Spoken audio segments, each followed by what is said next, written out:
Nipende kumtambulisha mama yangu mzazi aliyenizaa. Karibu sana mama yangu.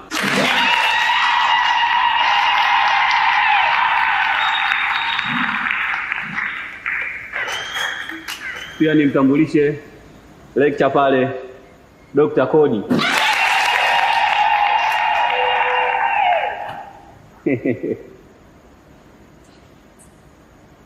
Hawa wakulia hapa ni vijana wangu.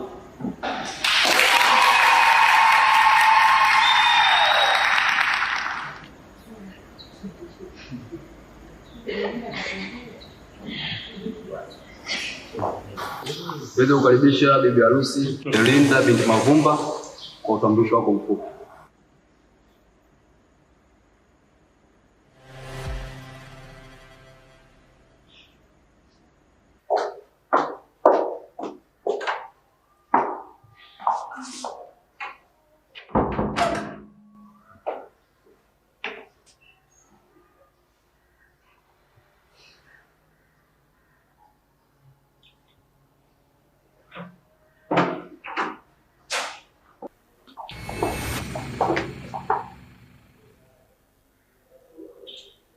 What's wrong?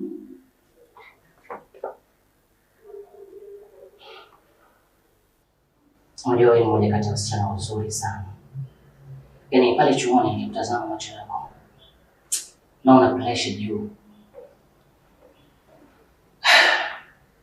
Hebu shanaambia tu wanafunzi. Vinakupatia nini mama?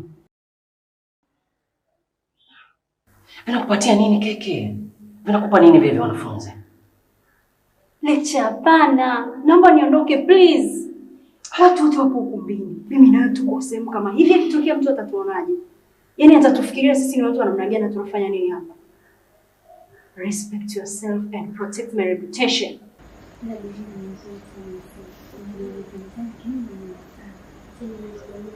That's enough. Wait. Hebu subiri kwanza. Naomba nisikilize. Kama mtu anikubalia ombi langu, basi nakuahidi mama, harusi yetu itakuwa ni kesho tu. Nitafanya kila kitu kwa ajili yako. Naomba usiwe hivyo tafadhali. Kiki nakuamini sana sana sana.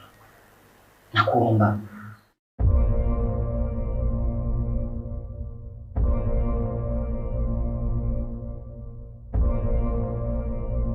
I said I can't and I can't. Kiki.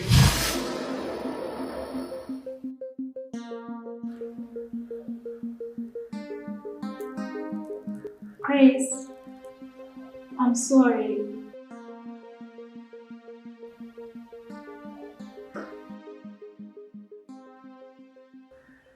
Lakini halikuwa lengo langu.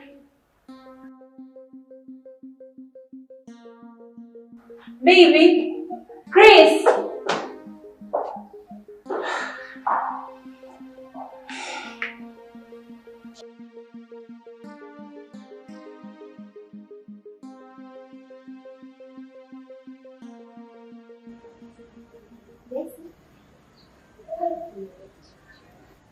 Na mimi muda huu ningependa niweze kumkaribisha bwana harusi Mr. Kipombogo ili aweze kumfunua kitambaa kitomfunika bibi harusi wetu binti Belinda.